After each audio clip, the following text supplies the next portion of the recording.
അനുഗ്രഹിക്കപ്പെട്ട നല്ല സമയത്തിനായി ഞാൻ ദൈവത്തെ സ്തുതിക്കുന്നു, സ്തോത്രം ചെയ്യുന്നു. ദൈവവചനം ശ്രവിച്ചുകൊണ്ടിരിക്കുന്ന എല്ലാ ദൈവമക്കൾക്കും വീണ്ടും വരാമെന്ന് അരുളി ചെയ്തവനായ കർത്താവായ യേശു ക്രിസ്തുവിൻ്റെ ധന്യനാമത്തിൽ ഞാൻ എൻ്റെ സ്നേഹവന്ദനം അറിയിക്കുന്നു. ഇന്നത്തെ അല്പസമയത്തെ ചിന്തയ്ക്കായി 42 സങ്കീർത്തനം 5 വാക്യം നമുക്ക് വായിക്കാം. എൻ്റെ ആത്മാവെ, നീ വിഷാദിച്ചുള്ളിൽ ഞരങ്ങുന്നതെന്ത്? ദൈവത്തിൽ പ്രത്യാശ വയ്ക്കുക, അവൻ എൻ്റെ മുഖപ്രകാശരക്ഷയും എൻ്റെ ദൈവവുമാകുന്നു എന്നിങ്ങനെ ഞാൻ ഇനിയും അവനെ സ്തുതിക്കും. അനുഗ്രഹിക്കപ്പെട്ട ഒരു വേദവാക്യമാണ് നാം കേട്ടത്. ജീവിതത്തിൽ ഒരു പ്രാവശ്യമെങ്കിലും വിഷാദം അനുഭവിക്കാത്ത വ്യക്തികൾ ഉണ്ടാകുവാൻ സാധ്യതയില്ല. പ്രതീക്ഷിച്ചതുപോലെ കാര്യങ്ങൾ നടക്കാതെ വരുമ്പോൾ, ആഗ്രഹിച്ചതുപോലെ ജീവിതത്തിൽ ഉയർച്ച ലഭിക്കാതെ വരുമ്പോൾ, പ്രതീക്ഷിക്കാത്ത സമയത്ത് വേദനാജനകമായ സംഭവങ്ങൾ ജീവിതത്തിൽ കടന്നു വരുമ്പോൾ മനുഷ്യർ നിരാശപ്പെടാറുണ്ട്. പ്രത്യാശ മരിക്കുമ്പോഴാണ് നിരാശ ജനിക്കുന്നത്. യേശുവിലുള്ള വിശ്വാസം നമുക്ക് പ്രത്യാശയെ നൽകുമ്പോൾ, പാപം മൂലം യേശുവിലുള്ള വിശ്വാസം നഷ്ടപ്പെടുമ്പോൾ ഹൃദയത്തിൽ നിരാശ നിറയ്ക്കുവാൻ സാത്താൻ ശ്രമിക്കുന്നു. ഈ സാഹചര്യത്തിൽ പാപികളാൽ തനിക്ക് നേരിട്ട ഇങ്ങനെയുള്ള വിരോധം സഹിച്ചവനെ ധ്യാനിക്കുകയാണ് നാം ചെയ്യേണ്ടത്. നാം കേട്ട വാക്യത്തിൽ സങ്കീർത്തനക്കാരൻ തൻ്റെ വിഷാദത്തിൽ നിന്നും രക്ഷ നേടുവാൻ തന്നോട് തന്നെ വിശ്വാസത്തിൻ്റെ പ്രസംഗം പ്രസംഗിച്ചു. താൻ പറയുകയാണ്, എൻ്റെ ആത്മാവെ, നീ വിഷാദിച്ചുള്ളിൽ ഞരങ്ങുന്നതെന്ത്? മറ്റാരും ആശ്വസിപ്പിക്കുവാനോ ധൈര്യപ്പെടുത്തുവാനോ ഇല്ലാതെ വരുന്ന സാഹചര്യം ജീവിതത്തിൽ കടന്നു വന്നേക്കാം. എന്നാൽ ആ സമയത്ത് കർത്താവ് നമ്മുടെ ജീവിതത്തിൽ ചെയ്തിട്ടുള്ള നന്മകളിൽ ഏതെങ്കിലും ഒരു നന്മയെക്കുറിച്ചുള്ള ഓർമ്മ പോലും നാം ഇപ്പോൾ അനുഭവിക്കുന്ന പ്രതിസന്ധികളിൽ നിന്നും നമ്മെ രക്ഷിക്കും. അതുകൊണ്ടാണ് 103 സങ്കീർത്തനം 1 വാക്യത്തിൽ ദാവീദ് പറഞ്ഞത്, ദൈവത്തിൻ്റെ ഉപകാരങ്ങളൊന്നും മറക്കരുതെന്ന്. യോബ് താൻ ആയിരുന്ന വലിയ വേദനയുടെയും കരച്ചിലിൻ്റെയും നാളുകളിൽ സ്വയമായി പറഞ്ഞ ദൈവത്തിൻ്റെ നന്മകൾ നമുക്കൊന്ന് പരിശോധിക്കാം. യോബിൻ്റെ പുസ്തകം 29 അധ്യായം 2 വാക്യത്തിൽ താൻ പറയുകയാണ്, അയ്യോ, പണ്ടത്തെ മാസങ്ങളിലെ പോലെ, ദൈവം എന്നെ കാത്തുപോകുന്ന നാളുകളിലെ പോലെ ഞാൻ ആയെങ്കിൽ കൊള്ളായിരുന്നു. കഷ്ടകാലത്ത് ദൈവം നമ്മെ സഹായിച്ചിരുന്നത് ഓർക്കുമ്പോൾ നമ്മുടെ സൃഷ്ടാവിന് നമ്മെ വിട്ടുപോകുവാൻ കഴിയുകയില്ല. വലിയ കഷ്ടതയിലും വേദനയിലും, പുത്രന്മാരുടെ നഷ്ടത്തിലും, കൃഷി നഷ്ടത്തിലും, സാമ്പത്തിക നഷ്ടത്തിലും ഇയ്യോബ് എത്തിപ്പെട്ടിരുന്നു. ഒരു വശത്ത് അവൻ മദ്യപന്മാരുടെ പാട്ടായിത്തീർന്നു. തൻ്റെ വേലക്കാരുടെ വേലക്കാരൻ ആക്കുവാൻ പോലുമുള്ള യോഗ്യത ഇല്ലാത്ത വ്യക്തികൾ ഇപ്പോൾ ഇയ്യോബിനെ കാണുമ്പോൾ പരിഹസിക്കുന്നു. മറുവശത്ത് തന്നെ ആശ്വസിപ്പിക്കുവാൻ ഉത്തരവാദിത്വമുള്ള, തന്നെ ആശ്വസിപ്പിക്കേണ്ടവളായ സ്വന്തം ഭാര്യ പറയുകയാണ്, ദൈവത്തിലുള്ള വിശ്വാസം തള്ളിക്കളഞ്ഞ് മരിക്കുവാൻ. സാത്താനാണ് ആ സഹോദരിൽ കൂടി സംസാരിക്കുന്നതെന്ന് ഇയ്യോബ് മനസ്സിലാക്കിയോ എന്ന് നമുക്കറിയില്ല. എന്നാൽ അർഹിക്കുന്ന അവജ്ഞയോടെ ഇയ്യോബ് തൻ്റെ ഭാര്യയുടെ ഉപദേശത്തെ തള്ളിക്കളഞ്ഞു. തന്നെയുമല്ല, ആ സഹോദരിയിൽ നിന്നും സാത്താൻ ഓടിപ്പോകുവാൻ തക്ക വാക്കുകളാണ് ഇയ്യോബിൻ്റെ അധരങ്ങളിൽ കൂടി പുറത്തു വന്നത്. ഇയ്യോബിൻ്റെ പുസ്തകം 2 അധ്യായം 10 വാക്യത്തിൽ ഇയ്യോബ് തൻ്റെ ഭാര്യയോട് പറയുകയാണ്, ഒരു പൊട്ടി സംസാരിക്കുന്നത് പോലെ നീ സംസാരിക്കുന്നു. നാം ദൈവത്തിൻ്റെ കയ്യിൽ നിന്നും നന്മ കൈക്കൊള്ളുന്നു, തിന്മയും കൈക്കൊള്ളരുതോ? ഈ വാക്ക് കേട്ടാൽ സാത്താൻ ആ സഹോദരിയിൽ കൂടി വീണ്ടും സംസാരിക്കുമോ? ഒരിക്കലുമില്ല. ഇയ്യോബിൻ്റെ ദൈവത്തിലുള്ള വിശ്വാസം ഒന്നുകൂടി ഉറപ്പിക്കുവാൻ മാത്രമേ അവൻ്റെ പ്രതിസന്ധികൾക്ക് സാധിച്ചുള്ളൂ. കാരണം അവൻ പ്രതിസന്ധിയിലായിരുന്നെങ്കിലും, കഷ്ടതയിലായിരുന്നെങ്കിലും അവൻ തളരുവാൻ ദൈവം അനുവദിക്കാതെ കഷ്ടങ്ങളിൽ ഏറ്റവും അടുത്ത തുണയായിരിക്കുന്നവൻ ഇയ്യോബിനോട് കൂടെ തന്നെ ഉണ്ടായിരുന്നു. എന്നെ കേൾക്കുന്ന പ്രിയ ദൈവമകനെ, ദൈവമകളെ, ആരും നമ്മെ കാണുന്നില്ല, അറിയുന്നില്ല എന്ന് ചിന്തിക്കുമാറ് പ്രതിസന്ധിയിലാണ് നാമെങ്കിലും, നമ്മെ നാം അറിയുന്നതിനേക്കാൾ അറിയുന്നവനും നമ്മുടെ ആവശ്യങ്ങൾ ഇന്നതെന്ന് നാം തിരിച്ചറിയുന്നതിന് മുമ്പേ നമ്മുടെ ആവശ്യങ്ങൾ നിവർത്തിക്കുന്നവനുമാണ് കർത്താവായ യേശു ക്രിസ്തു. സാത്താൻ നമ്മെ നിരാശ കൊണ്ട് മൂടുവാൻ ശ്രമിക്കുമ്പോൾ യേശു നമ്മെ പ്രത്യാശയാൽ നിറയ്ക്കുവാൻ ശ്രമിക്കുന്നു. ആ യേശുവിൻ്റെ സ്നേഹം എന്നെ പല പ്രതിസന്ധികളിൽ നിന്നും രക്ഷിച്ചിട്ടുണ്ട്. നമ്മെല്ലാവരെയും രക്ഷിക്കുവാൻ കർത്താവായ യേശു ക്രിസ്തു ഇന്നും ശക്തനാണ്. യോബിൻ്റെ പുസ്തകം 17 അധ്യായം 1 വാക്യത്തിൽ യോബ് പറയുകയാണ്, എൻ്റെ ശ്വാസം ക്ഷയിച്ചു, എൻ്റെ ആയുസ് കെട്ടുപോകുന്നു, ശ്മശാനം എനിക്കായി ഒരുങ്ങിയിരിക്കുന്നു എന്ന്. നിരാശയുടെ ഏറ്റവും അടിയിലെത്തുമ്പോഴാണ് മനുഷ്യൻ മരിക്കുവാൻ ആഗ്രഹിക്കുന്നത്. സഹിക്കുവാൻ കഴിയുന്നതിന് മീതെ പ്രതിസന്ധികൾ ജീവിതത്തിൽ കടന്നു വരുമ്പോൾ, ഇനി എങ്ങനെ മുന്നോട്ട് പോകുമെന്ന ചിന്ത മനസ്സിൽ കടന്നു വരുമ്പോൾ, ജീവിതം അന്ധകാരാവൃതമാകുമ്പോൾ ഒരു കാര്യം മാത്രമേ നാം ചെയ്യാവൂ. എല്ലാവരും കൈവിടപ്പെട്ടവനായ ശരീരം കീറി മുറിക്കപ്പെട്ടവനായ, തല അടികൊണ്ടും മുള്ളുകൊണ്ടും തകർക്കപ്പെട്ടവനായ, കാൽവരി ക്രൂശിൽ ഇരുകള്ളന്മാരുടെ നടുവിൽ അർദ്ധനഗ്നനായി ആകാശത്തിനും ഭൂമിക്കും മധ്യേ ക്രൂശിക്കപ്പെട്ട് തൂങ്ങിക്കിടന്നവനായ കർത്താവായ യേശു ക്രിസ്തുവിനെ ഓർക്കുക. നമുക്ക് വേണ്ടിയാണ് അവൻ ക്രൂശിക്കപ്പെട്ടത്. ആ യാഥാർത്ഥ്യം നാം മറന്നു പോകരുത്. നമ്മെ പ്രത്യാശ ഉള്ളവരാക്കുവാൻ, നിരാശയിൽ നിന്നും രക്ഷിക്കുവാൻ, നല്ല ഭാവി തരുവാൻ, നമ്മെ ദൈവമക്കളാക്കുവാൻ അവൻ ക്രൂശിക്കപ്പെട്ടു. കുന്തം കൊണ്ട് കുത്തേറ്റു, ചാട്ടവാറ് അടിയേറ്റു, മരിച്ചു, അടക്കപ്പെട്ടു. ഇതാലെല്ലാം തീർന്നെങ്കിൽ നാം നിരാശപ്പെടുമായിരുന്നു. എന്നാൽ യേശു 3-ാം ദിവസം ശക്തിയോടെ ഉയർത്തെഴുന്നേറ്റു. വെളിപ്പാട് പുസ്തകം 1-ാം അധ്യായം 18-ാം വാക്യത്തിൽ യേശു പറയുകയാണ്, ഞാൻ മരിച്ചവനായിരുന്നു, എന്നാൽ ഇതാ എന്നേക്കും ജീവിച്ചിരിക്കുന്നു. മരണത്തിൻ്റെയും പാതാളത്തിൻ്റെയും താക്കോൽ എൻ്റെ കൈവശമുണ്ട്.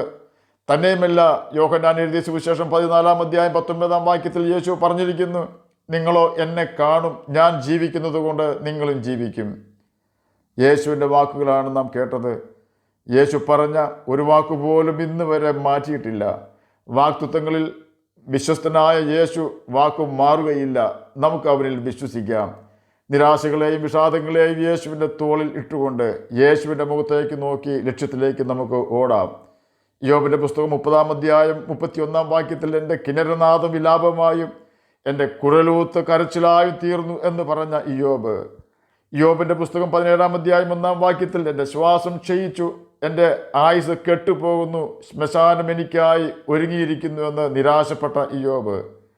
ഇയ്യോബിൻ്റെ പുസ്തകം 2-ാം അധ്യായം 13-ാം വാക്യത്തിൽ അതികഠിനമായ വ്യസനത്തിന് ഉടമയായിരുന്ന ഇയ്യോബ്, തൻ്റെ ജീവിതം പാഴായിപ്പോയി എന്ന് ചിന്തിച്ച ഇയ്യോബ്, മരണം കാത്തുകിടന്ന ഇയ്യോബ് വീണ്ടും 10 മക്കളുടെ പിതാവായി തീരുകയും മുൻപ് തനിക്കുണ്ടായിരുന്ന സകല സമ്പത്തിൻ്റെയും ഇരട്ടി സമ്പത്തിന് ഇയ്യോബ് ഉടമയായി തീരുകയും ചെയ്തു. വീണ്ടും 140 സംവത്സരങ്ങൾ ദൈവത്തെ ആരാധിച്ച് ഈ ഭൂമിയിൽ തന്നെ ജീവിച്ചുവെന്ന് ഇയ്യോബിൻ്റെ പുസ്തകം 42-ാം അധ്യായം 13 മുതൽ 17 വരെയുള്ള വാക്യങ്ങളിൽ രേഖപ്പെടുത്തിയിരിക്കുന്നു. ഇങ്ങനെ യഹോവ ഇയ്യോബിൻ്റെ പിൻകാലത്തെ അവൻ്റെ മുൻകാലത്തേക്കാൾ അധികം അനുഗ്രഹിച്ചു എന്ന് ഇയ്യോബിൻ്റെ പുസ്തകം 42-ാം അധ്യായം 12-ാം വാക്യത്തിൽ രേഖപ്പെടുത്തിയിരിക്കുന്നു. ഇയ്യോബിനെ ദൈവം അനുഗ്രഹിക്കുവാൻ എന്താണ് കാരണമെന്ന് നാം മനസ്സിലാക്കണം. അതിൻ്റെ ഉത്തരം ഇയ്യോബിൻ്റെ പുസ്തകം 1-ാം അധ്യായം 1-ാം വാക്യത്തിലും ഇയ്യോബിൻ്റെ പുസ്തകം 42-ാം അധ്യായം 7-ാം വാക്യത്തിലും രേഖപ്പെടുത്തിയിരിക്കുന്നു. ഇയ്യോബ് നിഷ്കളങ്കനും നേരുള്ളവനും ദൈവഭക്തനും ദോഷം വിട്ടകലുന്നവനുമായിരുന്നു. തന്നെയുമല്ല, ദൈവത്തെക്കുറിച്ച് വിഹിതമായത് സംസാരിക്കുന്നവനുമായിരുന്നു ഇയ്യോബ്. ചുരുക്കി പറഞ്ഞാൽ, ഇയ്യോബ് ഹൃദയത്തിൽ അകൃത്യം കരുതാതെ, മറ്റുള്ളവർക്ക് തന്നെക്കുറിച്ച് അപവാദം പറയുവാൻ ഇട കൊടുക്കാതെ, സകല മനുഷ്യരോടും നീതിയോടെയും ന്യായത്തോടെയും മാത്രം ഇടപെടുന്നവനായിരുന്നു. ദൈവത്തെ ബഹുമാനിക്കുകയും ഭയപ്പെടുകയും ചെയ്യുന്നവനായിരുന്നു ഇയ്യോബ്. ഇയ്യോബിൻ്റെ കാലത്ത് ന്യായപ്രമാണം ഇല്ലായിരുന്നെങ്കിലും ദൈവം മനുഷ്യൻ്റെ ഹൃദയത്തിൽ നൽകിയിരുന്ന മനസാക്ഷിയുടെ പ്രമാണത്തെ കൃത്യമായി അനുസരിച്ചുകൊണ്ട് ദൈവത്തെ ഭയപ്പെടുന്നവനായിരുന്നു ഇയ്യോബ്. പാപത്തെ വെറുത്ത് ജീവിക്കുന്നവനും പാപത്തോട് വേർപാട് ആചരിക്കുന്നവനുമായിരുന്നു ഇയ്യോബ്. എല്ലാറ്റിനും പുറമെ ദൈവത്തെക്കുറിച്ച് വിഹിതമായി സംസാരിക്കുന്നവനുമായിരുന്നു ഇയ്യോബ്. ദൈവം ഇയ്യോബിൻ്റെ സ്നേഹിതരോട് പറയുകയാണ്, എൻ്റെ ദാസനായ ഇയ്യോബിനെ പോലെ നിങ്ങൾ എന്നെക്കുറിച്ച് വിഹിതമായത് സംസാരിച്ചിട്ടില്ല. ഇവിടെ നാം ശ്രദ്ധിക്കേണ്ട ഒരു കാര്യം, ഇയ്യോബ് ദൈവത്തെക്കുറിച്ച് അനേക കാര്യങ്ങൾ പുകഴ്ത്തി പറയുന്നുണ്ട്. അതുപോലെ തന്നെ ഇയ്യോബിൻ്റെ സ്നേഹിതന്മാരും അനേക കാര്യങ്ങൾ ദൈവത്തെക്കുറിച്ച് പറയുന്നുണ്ട്. എന്നിട്ടും ദൈവം പറയുകയാണ്, ഇയ്യോബിനെ പോലെ നിങ്ങൾ എന്നെക്കുറിച്ച് വിഹിതമായത് അഥവാ എനിക്ക് പ്രസാദമുള്ള കാര്യങ്ങൾ സംസാരിച്ചിട്ടില്ല എന്ന്. എന്തായിരിക്കും അതിന് കാരണം?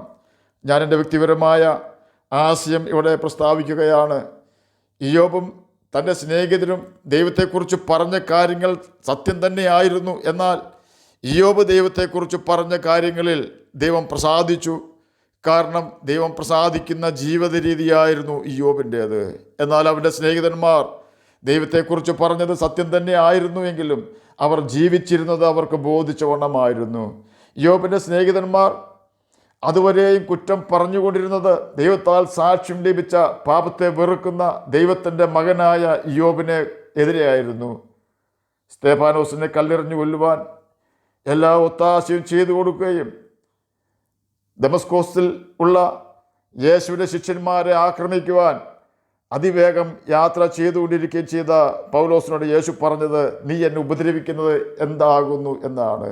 അതായത് യേശുവിൻ്റെ മക്കളെ ഉപദ്രവിച്ചാൽ യേശുവിനെ ഉപദ്രവിക്കുന്നതിന് തുല്യമാണെന്ന് സാരം. അതുപോലെ തന്നെ ദൈവം നീതീകരിച്ച ഇയ്യോബിനെ കുറ്റം പറഞ്ഞ് ദൈവത്തിൻ്റെ മുമ്പിൽ ആളാകുവാൻ നോക്കിയ ഇയ്യോബിൻ്റെ സ്നേഹിതന്മാരുടെ ഹൃദയത്തിലേക്ക് യഹോവയായ ദൈവം അഥവാ കർത്താവായ യേശു ക്രിസ്തു നോക്കിയപ്പോൾ കണ്ടത് പാപം നിറഞ്ഞ സ്വഭാവമുള്ള ഹൃദയത്തെ ആയിരിക്കുവാനാണ് സാധ്യത. അതുകൊണ്ട് തന്നെ കായിനിലും അവൻ്റെ യാഗത്തിലും പ്രസാദിക്കാതിരുന്ന കർത്താവ് ഇയ്യോബിൻ്റെ സ്നേഹിതരിലും അവരുടെ വാക്കുകളിലും പ്രസാദിച്ചില്ല എന്ന് ചിന്തിച്ചാൽ തെറ്റില്ല എന്ന് എൻ്റെ വ്യക്തിപരമായ അഭിപ്രായം. നാം ആരെക്കുറിച്ചും കുറ്റം പറയരുതെന്ന് ബൈബിൾ പഠിപ്പിക്കുന്നതിന് കാരണം, നാം കുറ്റം പറയുന്ന വ്യക്തി ആരാണോ ആ വ്യക്തി ദൈവമകനാണെങ്കിൽ നാം കുറ്റം പറയുന്നത് ദൈവത്തെ തന്നെയാണെന്ന് നാം ഓർക്കണം. നിന്നെ തൊടുന്നവൻ, അതായത് ദൈവവചനം അനുസരിക്കുന്ന ദൈവത്തിൻ്റെ ഒരു മകനെയോ മകളെയോ ഉപദ്രവിക്കുന്നവൻ ദൈവത്തിൻ്റെ കണ്ണിൻ്റെ കൃഷ്ണമണിയെ തന്നെയാണ് തൊടുന്നത്, അഥവാ ദൈവത്തെ തന്നെയാണ് ഉപദ്രവിക്കുന്നത് എന്ന് സാരം. സഖറിയാ പ്രവചനം 2-ാം അധ്യായം 8-ാം വാക്യത്തിൽ അതിൻ്റെ അവസാന ഭാഗത്ത് പ്രകാരം രേഖപ്പെടുത്തിയിരിക്കുന്നു, നിങ്ങളെ തൊടുന്നവൻ അവൻ്റെ കൺമണിയെ തൊടുന്നു. അതായത് ദൈവത്തെ അവൻ്റെ കൽപ്പനകൾ അനുസരിച്ചുകൊണ്ട് ബഹുമാനിക്കുന്ന ഒരു വ്യക്തിയെ കുറ്റം പറയുകയോ ഉപദ്രവിക്കുകയോ ചെയ്യുന്നവർ ആ വ്യക്തിയുടെ സൃഷ്ടാവായ യഹോവയെ അഥവാ കർത്താവായ യേശു ക്രിസ്തുവിനെ തന്നെയാണ് കുറ്റം പറയുന്നതും ഉപദ്രവിക്കുന്നതും എന്ന് സാരം. അതുകൊണ്ടാണ് യേശു പഠിപ്പിച്ചത്, സഹോദരനെ മൂടാ എന്ന് വിളിക്കുന്നവൻ അഗ്നി നരകത്തിന് യോഗ്യനാകും എന്ന്. യെശയ്യാ പ്രവചനം 49-ാം അധ്യായം 26-ാം വാക്യത്തിൽ പ്രകാരം രേഖപ്പെടുത്തിയിരിക്കുന്നു, നിന്നെ ഞെരുക്കുന്നവരെ ഞാൻ അവരുടെ സ്വന്തം മാംസം തീറ്റും. ഈ വാക്യങ്ങളെല്ലാം നമുക്ക് തരുന്ന സന്ദേശം, നാം ദൈവകൽപ്പനകൾ അനുസരിച്ച് ജീവിക്കാമെങ്കിൽ നമുക്ക് സംരക്ഷണം തരുവാൻ കർത്താവായ യേശു ക്രിസ്തു അഥവാ യഹോവയായ ദൈവം തയ്യാറാണ്. നമ്മുടെ ഏത് പ്രതികൂല സാഹചര്യങ്ങളിലും നാം നമ്മുടെ ആത്മാവിനോട് പറയേണ്ടത്, എൻ്റെ യഹോവ എൻ്റെ മുഖപ്രകാശ രക്ഷയാണ് എന്നാണ്. തന്നെയുമല്ല, നാം നമ്മുടെ ആത്മാവിനോട് തന്നെ സങ്കീർത്തനക്കാരനെ പോലെ പറയണം, എൻ്റെ ആത്മാവെ നീ വിഷാദിച്ചുള്ളിൽ ഞരങ്ങുന്നത് എന്ത്? ദൈവത്തിൽ പ്രത്യാശ വയ്ക്കുക. ഓർക്കുക, ദൈവത്തിൻ്റെ കൽപ്പനകൾ അനുസരിച്ചുകൊണ്ട് അവനിൽ പ്രത്യാശ വെച്ചിരുന്ന സകലരെയും യേശു രക്ഷിച്ചിട്ടുണ്ട്. ആകയാൽ നമ്മുടെ പ്രതികൂലങ്ങളിലും മനം മടുപ്പും നിരാശയും കടന്നു വരുന്ന വേളകളിലും പാപം ഒഴികെ നമുക്ക് തുല്യമായി പരീക്ഷിക്കപ്പെടുകയും വ്യസനപാത്രമായി തീരുകയും ചെയ്തവനായ, ക്രൂശിക്കപ്പെട്ട് മരിച്ചുയർത്തവനായ യേശു ക്രിസ്തുവിനെ നമുക്ക് ധ്യാനിക്കാം. അതിന് കർത്താവ് നമ്മെ സഹായിക്കട്ടെ എന്ന് പ്രാർത്ഥിച്ചുകൊണ്ട് ഞാൻ എൻ്റെ വാക്കുകളിൽ നിന്ന് വിരമിക്കുന്നു. നമുക്ക് പ്രാർത്ഥിക്കാം. ഞങ്ങളെ സ്നേഹിക്കുന്ന സ്വർഗീയ പിതാവേ, നല്ല വചനത്തിനായി അങ്ങേ സ്തുതിക്കുന്നു, സ്തോത്രം ചെയ്യുന്നു. എന്നെ കേൾക്കുന്ന ഏതെങ്കിലും പ്രിയപ്പെട്ടവർ രോഗത്താൽ ഭാരപ്പെടുന്നുവെങ്കിൽ അങ്ങ് അവർക്ക് സൗഖ്യം കൊടുക്കണമേ. സമാധാനമില്ലാത്തവർക്ക് സമാധാനം കൊടുക്കണമേ. പഠിക്കുന്ന കുഞ്ഞുങ്ങൾക്ക് പഠിക്കുവാനുള്ള ബുദ്ധിയും ജ്ഞാനവും ഓർമ്മശക്തിയും കൊടുക്കണമേ. അങ്ങയുടെ കൽപ്പനകൾ പ്രമാണിച്ചുകൊണ്ട് അങ്ങയുടെ സ്നേഹത്തിൽ വസിക്കുവാനും നിത്യജീവൻ അവകാശികളായി തീരുവാനും മടിയനെ കേൾക്കുന്ന അങ്ങയുടെ കുഞ്ഞുങ്ങളെ സഹായിക്കണമേ. പ്രാർത്ഥന കേട്ടതിനായി സ്തോത്രം. യേശുവിൻ്റെ നാമത്തിൽ തന്നെ ആമേൻ. കർത്താവ് എല്ലാവരെയും അനുഗ്രഹിക്കട്ടെ. സ്തോത്രം.